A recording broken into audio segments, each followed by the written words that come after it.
कर्नाटक के मुख्यमंत्री डीके शिवकुमार और पूर्व मुख्यमंत्री सिद्धारमैया ने गुरुवार को नई दिल्ली में कांग्रेस के शीर्ष नेतृत्व के साथ राज्य में मंत्रिमंडल विस्तार को लेकर चर्चा की।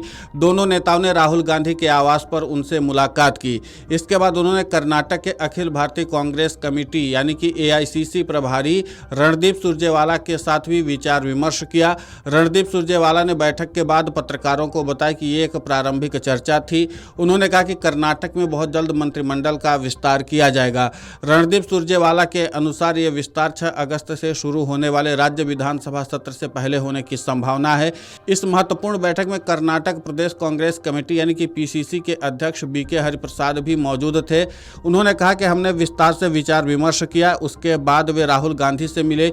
ये एक सतत प्रक्रिया है और ये कई मुद्दों पर चल रही चर्चा है। नंबर 1, छात्रों की गूंज अभियान जो हम पूरे देश में कर रहे हैं और हम बेंगलुरु में भी करने की योजना बना रहे हैं।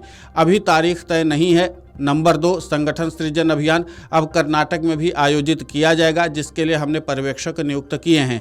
नंबर 3, प्रणालीगत भेदभाव जो कि केंद्रीय भाजपा सरकार द्वारा कर्नाटक के खिलाफ हो रहा है। इस पूरे मामले पर उन्होंने पत्रकारों से बातचीत करते हुए कहा कि राहुल गांधी से मुलाकात के बाद शिव कुमार और सिद्धारमैया ने सुरजेवाला से मिलकर मंत्रिमंडल में शामिल किए जाने वाले संभावित उम्मीदवारों के नामों पर चर्चा की। हालांकि कांग्रेस अध्यक्ष मल्लिकार्जुन खड़गे के साथ आगे की बातचीत नहीं हो सकी, क्योंकि उन्हें किसी जरूरी काम से अचानक कर्नाटक जाना पड़ा। वर्तमान में कर्नाटक सरकार की कुल 34 मंत्रियों की क्षमता में से केवल 14 मंत्री ही शामिल हैं।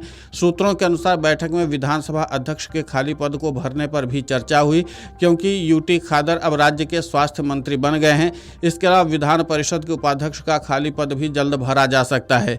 रणदीप सुरजेवाला ने कहा कि उम्मीदवारों का चयन जाति, धर्म और क्षेत्र के आधार पर प्रतिनिधित्व के जरिए किया जाएगा। सूत्रों ने बताया कि मंत्रिमंडल विस्तार में युवा नेताओं को भी प्राथमिकता दी जा सकती है। वर्तमान में मंत्रिमंडल में कोई महिला मंत्री नहीं है, इसलिए एक महिला को भी शामिल किया जा सकता है। इस श्रेणी में लक्ष्मी हेब्बालकर संभावित उम्मीदवार हो सकती हैं।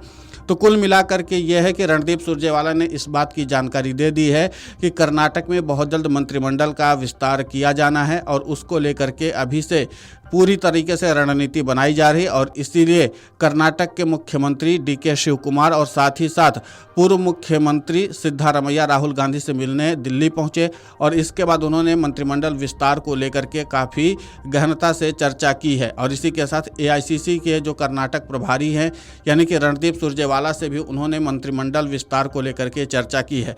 अब देखना महत्वपूर्ण होगा कि जिस तरीके से कर्नाटक एआईसीसी प्रभारी जो हैं रणदीप सुरजेवाला, उन्होंने बताया है कि इस बार सभी के प्रतिनिधित्व का ध्यान रखा जाएगा, यानी जाति, क्षेत्र, भाषा के आधार के साथ साथ इस बात का भी ध्यान रखा जाएगा कि युवाओं को भी महत्व मिले। और इसीलिए रणदीप सुरजेवाला ने सभी के प्रतिनिधित्व की बात की है। अब देखना ये दिलचस्प होगा कि जो आगे कर्नाटक का मंत्रिमंडल विस्तार होने वाला है उसमें किस किस को मौका मिलता है और युवाओं को कितने प्रतिशत की भागीदारी मिलती है, क्योंकि कर्नाटक कांग्रेस लगातार युवाओं के प्रतिनिधित्व को लेकर के काफी मुखर रही थी। अब ऐसे में देखना दिलचस्प होगा कि रणदीप सुरजेवाला इस पूरे मंत्रिमंडल विस्तार में क्या कुछ और मार्गदर्शन किए हैं डीके शिवकुमार और सिद्धारमैया का। Video desk amarujala.com। अगर आप ये वीडियो YouTube पर देख रहे हैं तो हमारे चैनल को सब्सक्राइब कर बेल आइकन दबाएं और Facebook पर देख रहे हैं तो हमारे पेज को लाइक करें।